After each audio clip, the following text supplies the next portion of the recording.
नमस्कार प्रिय विद्यार्थी मित्रांनी मैत्रिणींनो, स्पर्धा परीक्षा यशोमार्ग या आपल्या यूट्यूब परिवारामध्ये परत तुमचं मनापासून स्वागत करतो.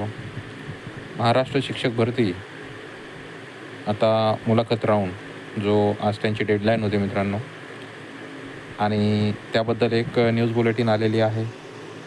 आणि जसं की प्रत्येक व्हिडिओ माझा तुमच्यासाठी लेटच येतो, कारण की तुमच्यापर्यंत ही न्यूज ऑलरेडी पोहोचलेली असेल, न्यूज बुलेटिनच्या मार्फत किंवा यूट्यूब चॅनलच्या मार्फत किंवा टेलिग्राम चॅनलच्या मार्फत. तर व्हिडिओमध्ये काय असणार आहे ते तुम्हाला सर्वांना माहिती आहे. त्याच्या व्यतिरिक्त 2-3 गोष्टी सांगण्याचा प्रयत्न करणार आहे मित्रांनो.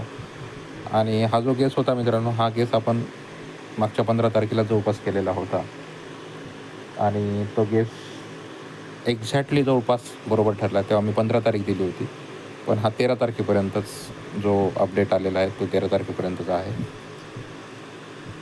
तर व्हिडिओ शेवटपर्यंत बघा. व्हिडिओ आवडल्यास व्हिडिओला लाईक करा. जे कोणी माझे भाऊ बहीण मित्रमैत्रीण नवीन असतील आपल्या चॅनलला, त्यांनी चॅनलला सबस्क्राईब करून ठेवा. तर जे आपण महिन्यापूर्वी बोललो होतो मित्रांनो, तेच झालं. आणि हे काही खूप मोठी ग्रेट गोष्ट नाही आहे, किंवा माझे कोणते सूत्र नाही आहे, किंवा मी मंत्रालयामध्ये सुद्धा गेलो नाही आहे, किंवा कुठे म्हणजे विचारपूस किंवा ह्या गोष्टी किंवा फालतू म्हणजे कोणत्याही गोष्टी करून मी कोणतीही गोष्ट माहिती काढलेली नाही आहे. प्रॉपर माहितीपेक्षा पण जो अनुभव असतो त्या अनुभवातून मी गोष्ट सांगितली होती की अशा अशा गोष्टी घडू शकतात, आणि तशा गोष्टी घडल्या. कारण की आपल्याला माहीत असतं की टाईम ड्युरेशन दिलेलं आहे, त्यामध्ये पॉसिबल या गोष्टी होत नाही. तर आता बाकीच्या प्रक्रियेवर काय होणार आहे, कारण की आता परत 1 हप्ता वाढून दिला आहे, याच्यानंतर परत काय होणार आहे, बाकीच्या प्रक्रियेवर काही परिणाम होईल का, आता ही तारीख वाढून दिली, याच्यामध्ये भरती प्रक्रिया पूर्ण होणार आहे का परत एखादी तारीख म्हणजे तारीख पे तारीख भेटणार, तेच आपण या व्हिडिओमध्ये बघूया. तत्पूर्वी बघा, 7/9/2024चे न्यूज बुलेटिन आहे मित्रांनो, सर्वांनी बघितलेलीच असेल. ओके. शैक्षणिक संस्था आणि व्यवस्थापनासाठी सूचना आहेत मित्रांनो. मुलाखतीसह हा पर्याय निवडलेल्या खाजगी शैक्षणिक संस्थांच्या जाहिरातील रिक्त जागांसाठी उमेदवारांच्या मुलाखत व अध्यापन कौशल्यासाठी शिफारशीबाबत आहे. बघा, सर्वांना माहीत होतं 7-8 रोजी 7-8 तारखेला 7/8/2024ला जाहिरात प्रसिद्ध करण्यात आली होती. 9 ऑगस्ट ते 31 ऑगस्टपर्यंत मुलाखती घेतल्यात आलेल्या आहेत. 7/9पर्यंत पोर्टलवर सुविधा उपलब्ध करून देण्यात आली निवड प्रक्रियेची पूर्ण कारवाई करण्यासाठी. ओके. आता हे 3 तर आपले जुने मुद्दे मित्रांनो. आत्ता मुद्दा क्रमांक 4 काय ते, परंतु पवित्र पोर्टल जे आहे मित्रांनो, पोर्टलवरील निवड प्रक्रियेची कार्यवाही पूर्ण करणे व निवड केलेल्या उमेदवारांची शैक्षणिक व व्यावसायिक अर्हतेची कागदपत्रे तपासून घेणे, ही कार्यवाही पूर्ण करण्यासाठी अजून कालावधी देणे आवश्यक आहे. ओके.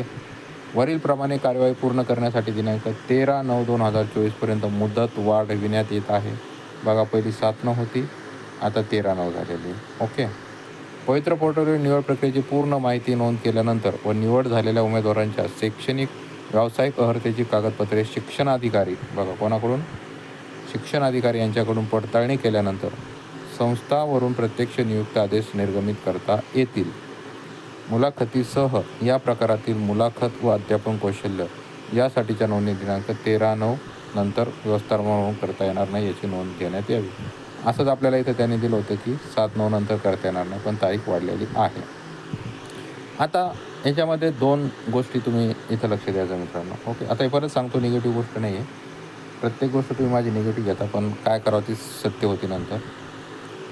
आता बघा, यांनी काय दिलेलं आहे की 13/9पर्यंत मुदतवाढ दिलेली आहे. ओके. त्याच्यानंतर एक बघा लाईन अशी असते ना, की लाईन तुम्ही बघू शकता की पवित्र पोर्टलवर निवड प्रक्रियेची पूर्ण माहिती नोंद केल्यानंतर व निवड झालेल्या उमेदवाराच्या शैक्षणिक व्यावसायिक अर्हतेची कागदपत्रे शिक्षणाधिकारी यांच्याकडून पडताळणी केल्यानंतर संस्था स्तरावरून प्रत्यक्ष नियुक्ती आदेश निर्गमित करता येतील. बघा, 13 तारखेपर्यंतच्या या गोष्टी त्यांना नोंदवायच्या आहेत. काय, 13 तारखेपर्यंत या गोष्टी नोंदवायच्या आहेत. म्हणजे 13 तारीख ही झाली, 13 नंतर नियुक्ती आदेश कधी येतील याची तारीख कोणतीही डिक्लेअर नाही. संस्था आपापल्या परीने हप्त्याने महिन्याने जेव्हा आदेश निर्गमित करायचे असतील तेव्हा करतील. ओके. कारण की ही प्रक्रिया तर 7 तारखेपर्यंत पूर्ण करायची होती, पण ती झालेली नाही. आता 13 तारखेपर्यंत करायची. ओके. म्हणजे 13 तारखेपर्यंत ह्या गोष्टी आता शिक्षणाधिकाऱ्याकडून हे कागदपत्र किंवा ह्या गोष्टी झाल्या पाहिजे. आता गोष्ट अशी आहे, वैयक्तिक अनुभव सांगत आहे. वैयक्तिक माझ्या गावातला कॅन्डिडेट मुलाखतीचा राऊंडमध्ये एका ठिकाणी त्याचं सिलेक्शन झालेलं आहे अमरावतीमध्ये. आणि हा माझ्या गावचा स्वतःचा अनुभव सांगत आहे. माझा खूप चांगला मित्र आहे. तर संस्थेवर त्याचं सिलेक्शन झालेलं आहे. कसं झालेलं आहे हे मी सांगायला नको. ओके. तर संस्थेवर सिलेक्शन झालेलं आहे. तर ते तर आम्हाला अगोदरच माहीत होतं पूर्ण, म्हणजे सेटिंग वगैरे जेवढ्या त्याला संस्था आलेल्या होत्या तर त्या संस्थेसाठी तो पूर्ण तयारीमध्ये होता. आणि ज्या ठिकाणी असं म्हणतात ना, जिथं होतं, जिथं सोयरीक होण्यासारखी होती त्या ठिकाणी झालेली आहे. आणि हे झाल्यानंतर जवळपास 6 तारखेलाच संध्याकाळी, म्हणजे त्यांना जॉईनिंग लेटर तर आले नाही, पण त्यांनी तोपर्यंत डिक्लेअर नाही केलं बघा. 31 तारखेपर्यंत ती प्रोसेस झाली. गावात कोणालाही माहीत नव्हतं, जवळच्या तुरळक लोकांनाच माहिती होतं. आणि त्यांच्यानंतर 6 तारखेला त्यांनी डिक्लेअर केलं की शिक्षकपदी निवड वगैरे झाली म्हणून. तर याचा अर्थ संस्थेकडून त्यांना कन्फर्मेशन लेटर आलं की झालं आहे म्हणून. ओके. त्यामुळे त्या कॅन्डिडेटची निवड झालेली आहे. त्यांचे आदेश तर निर्गमित संस्था करणारच आहे, पण आता त्याचे डॉक्युमेंट व्हेरिफिकेशन वगैरे 1-2 दिवसामध्ये होऊन जातील. तर आता असं आहे, आजचा शनिवार होता, उद्याचा रविवार 1 दिवस गेलेला आहे, म्हणजे पूर्ण वीक हा समोरचा भेटेल या गोष्टीसाठी. आणि त्या वीकमध्ये ही कार्यवाही पूर्ण करून त्याच्यानंतर संस्था जे मित्रांनो हे जॉईनिंग लेटर त्यांना पाठवणार आहे. ओके. आता याच्यामध्ये कॅन्डिडेट खूप म्हणजे कटतील किंवा हे होतील याचं प्रमाण खूप कमी आहे. कारण की डॉक्युमेंट व्हेरिफिकेशनमध्ये एवढ्या जागा भरल्या जाणार आहे, जवळपास समजा 5,000 जागा भरल्या जाणार आहे. तर त्याच्यातले 4,800 समथिंग जागा आहेत. तर त्याच्यातले 10-50 कॅन्डिडेट तर डॉक्युमेंट व्हेरिफिकेशनमध्ये कटू पण शकतात. असं जरुरी नाही की सर्व डॉक्युमेंट व्हेरिफिकेशनमध्ये क्वालिफाय होतील म्हणून. आणि संस्थेवर 90% कॅन्डिडेट तेच लागलेले आहेत ज्यांची सोयरीक झालेली असेल. ओके. तिथं कोणीही मधात म्हणजे दुसरा गेलेला असेल चान्सेस खूप कमी आहे. वेटिंगवर मग जो कोणी मुलाखतीला दिलेला असेल, समजा ज्याचं पैसे देऊन काम झालेलं आहे, तो तर 1 नंबरच असणार आहे. म्हणजे त्याच्यामध्ये काहीच पर्यायच नाही, त्याचं 1 नंबर नाव असणार आहे. आणि वेटिंगवर असे कॅन्डिडेट जे मुलाखतीला गेलेत पण ते पैसे किंवा काही गोष्टी देऊ शकले नाही, तर असे लोक वेटिंगवर आहेत. पैशावाला तर वेटिंगवर राहू शकत नाही, एवढं तर तुम्हालाही माहिती आहे. जे सिलेक्शन झालेले आहेत ते 100% कुठंतरी कार्यक्रम केलेला आहे. आणि जे वेटिंगवर आहेत ते हे कॅन्डिडेट आहेत की ज्यांनी इंटरव्ह्यू दिलेला आहे. पण सेकंड राऊंडमध्ये यांच्यासाठी खूप मोठा धोका आहे की मुलाखतीला तुम्ही गेले, वेटिंगला तर तुम्ही तर इंटरव्ह्यूला गेलेत. पैशावाल्याचं काम झालं असेल तर तो 1 नंबर आहे, तुम्ही त्याच्या 2 नंबरला वेटिंगला बसलेले आहेत. तुमची इच्छा कितीही जॉईन करण्याची असली, फुकट तर लागणार नाही. आणि सेकंड राऊंडमधून तुम्ही त्या वर्गासाठी कदाचित पात्र नसणार आहे. त्याचं कारण असं आहे की रिपिटेशन होत आहे. आणि हे लक्षात आलेलं आहे, पवित्र पोर्टलच्या याच्यामध्ये लक्षात आलेलं आहे शिक्षण खात्याला की रिपिटेशन खूप होत आहे, तेच कॅन्डिडेट. त्यामुळे कदाचित सेकंड फेजमधून जे विद्यार्थी असे कटू शकतात. म्हणजे याच्यासाठी डबल नुकसान आहे. एक तर संस्थेवर लागले नाही आणि दुसरे सेकंड फेजमधून त्याच वर्गासाठी जर डिस्क्वालिफाय होत असतील तर खूप मोठी गोष्ट आहे. आणि 1 ते 5 वाल्यांसाठी तरी ठीक आहे, ते हायर एज्युकेशनला जातील. पण 9 ते 12 जर याच्यामध्ये वेटिंगला पडले आणि त्यांचं पवित्र पोर्टलला नाव गेलं, भले मग त्यांची निवड हो न हो, तर यांच्यासाठी खूप मोठी धोक्याची घंटा आहे. आपली गलती नसताना पण तुम्हाला या गोष्टीवर खूप मोठं नुकसान होऊ शकतं. आता ही भरती प्रक्रिया लांबली बघा. 13 तारीख दिलेली आहे.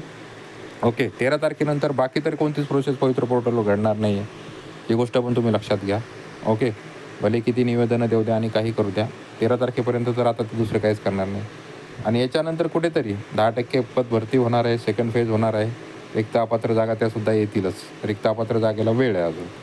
पण सेकंड फेजमधला 1 तर 10% कपात. ओके.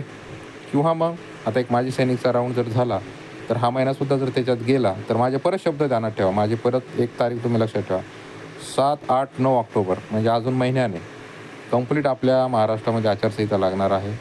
ओके. 7 ऑक्टोबर, 8 ऑक्टोबर किंवा 9 ऑक्टोबर या 3 दिवसामध्ये आचारसंहिता 100% लागणार आहे.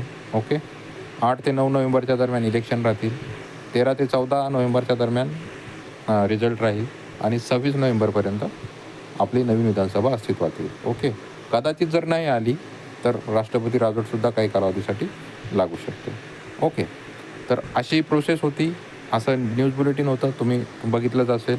ओके. माझ्या प्रत्येक गोष्टीचा तुम्ही निगेटिव्ह अर्थ घेत जाऊ नका. एका विद्यार्थ्याने खूप मोठं कमेंट केलं की सर, शाहू फुले आंबेडकर यांनी आंदोलन केले, गांधीजींनी आंदोलन केले आणि तेव्हाच आपल्याला स्वातंत्र्य मिळालं, हे ते वगैरे असं भरपूर, म्हणजे एक निबंध लिहिल्यासारखंच त्या मित्राने हे केलं होतं. त्यांचं तर वैयक्तिक मत होतं, त्याच्याशी मी सहमत होतो. त्यांनी आंदोलन केलं, आंदोलनाला यश आलं. पण त्यांनी जे आंदोलन केले होते, का मोर्चे केले होते, ते इंग्रज सरकारविरुद्ध होते. आणि इंग्रज सरकार किती जरी खराब असलं तरी त्यांची मानसिकता होती की भारताला कुठे ना कुठेतरी काही ना काहीतरी सुविधा देत जायच्या. जर त्यांना त्या सुविधा भले त्यांच्या फायद्यासाठी असतील पण त्यांना ते देत जायच्या होत्या. त्यांची मानसिकता तशी होती. माझं आजच्या लोकांचं फक्त एवढंच आहे की ह्या लोकांची मानसिकता नाही, मला त्या गोष्टीचा माझा विरोध असतो. बाकी मोर्चे, निवेदनं, अर्ज करा. आपण हक्क मागणं हे काही चुकीचं नाही आहे. पण तो मागितला ना, समोरच्या लोकांची मानसिकता आहे का नाही, त्या गोष्टीचा विचार करूनच आपला वेळ वाया घालवावा की नाही घालवावा हा वैयक्तिक विचार करायचा. असो, प्रत्येकाचं वैयक्तिक मत असतं. तर बघा 13 तारखेपर्यंत आता बाकी तर कोणती गोष्ट होणार नाही. 13 नंतर आपल्याकडे हार्डली 20-25 दिवस राहतील मित्रांनो सेकंड फेजसाठी.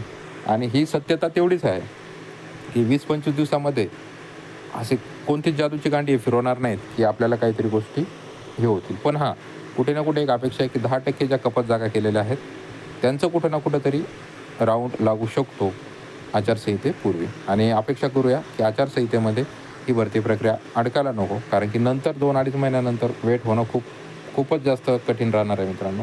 त्यामुळे आशा करू आपण की लवकरात लवकर भरती प्रक्रिया पूर्ण हो. तर असा व्हिडिओ होता मित्रांनो, जे न्यूज बुलेटिन होतं त्याविषयी होता. हा अंदाज आपण 15 ऑगस्टलाच आपण तो व्हिडिओ तुम्ही बघू शकता महिन्यापूर्वीचा, त्याच्यामध्येच व्यक्त केला होता की 31 ऑगस्टपर्यंत जर मुलाखत चालत असेल तर इथून कमीत कमी 15 दिवस समोर तुम्ही संस्थेला किंवा ह्या ज्या शैक्षणिक संस्था आहेत किंवा व्यवस्थापन आहेत, ओके, मॅनेजमेंट, यांना कमीत कमी 15 दिवस द्यावं लागतील. त्याच्यानंतर न्यूज बुलेटिन आलं की 7 तारखेपर्यंत अपडेट करायचं. तेव्हा पण आपण व्हिडिओ बनवला होता. तेव्हा पण सांगितलं होतं की 7 दिवसामध्ये ही प्रोसेस कंप्लीट होणं शक्यच नाही, कारण त्यांना ते अपडेट द्यायचे, त्याच्यानंतर डॉक्युमेंट व्हेरिफिकेशन आणि त्याच्यानंतर नियुक्ती आदेश देण्यात त्याच्यामध्ये वेळ जाणार आहे मित्रांनो. बघा, फर्स्ट राऊंडच्या आणखी मुलांना काही जॉईनिंग नाही, कन्व्हर्टेड राऊंडचं सुद्धा जॉईनिंग नाही, विदाऊट इंटरव्ह्यूवाल्यांना सुद्धा जॉईनिंग नाही. आता विथ इंटरव्ह्यूवाल्यांना जॉईनिंग कधी येईल हा पण खूप मोठा प्रश्न आहे. त्याच्यानंतर आपण कंत्राटी भरतीवर एक व्हिडिओ बनवणार आहे मित्रांनो. मी तो कालपासून बनवणार होतो, मी त्याचं थंबनेलसुद्धा बनवून ठेवलेलं आहे. आणि तो व्हिडिओ याच्यासाठी बनवायचा आहे की तो खूप जास्त रिॲलिटीशी राहील की आपले स्वप्न जे आहे शिक्षक भरतीचं, कदाचित याच्यावर खूपच मोठं संकट येऊ शकतं. काही यूट्यूबवाले सांगत आहेत की नाही ते JR आला तो कंत्राटीचा वगैरे, त्यानं काही फरक पडणार नाही. तो कसा फरक पडणार नाही हे त्यांनी कसं लॉजिक लावलं आहे आणि कसं नाही आहे. कारण की पूर्ण महाराष्ट्रामध्ये कंत्राटी शिक्षक भरती होत आहे ZP युवा कार्यक्षम योजना त्याच्यामधून. तर खूपच धक्कादायक गोष्ट आहे ही आणि त्याच्यावर आपण व्हिडिओ बनवणार आहे. खूप मोठा व्हिडिओ राहणार आहे, पण त्याच्यामध्ये रिॲलिटी राहणार आहे. कारण की काय नुकसान होऊ शकतं विद्यार्थ्यांचं आणि भावी शिक्षकांचं हे आपण त्या व्हिडिओमध्ये सांगणार आहे. कदाचित तो उद्यापर्यंत व्हिडिओ आपण तो अपलोड करूया. तर असा व्हिडिओ होता मित्रांनो. व्हिडिओ आवडल्यास व्हिडिओला लाईक करा. जे कोणी नवीन असतील माझे भाऊ बहीण त्यांनी चॅनलला सबस्क्राईब करा. तुमचं मत जर माझ्या मताशी सहमत नसाल तर तुम्ही व्यक्त होत जा. फक्त आपण एक भावी शिक्षक आहे, त्याला थोडीशी मर्यादा ठेवत जा. ओके, स्वतःची काळजी घ्या, सुरक्षित राहा, सुखी राहा. धन्यवाद. जय हिंद, जय महाराष्ट्र.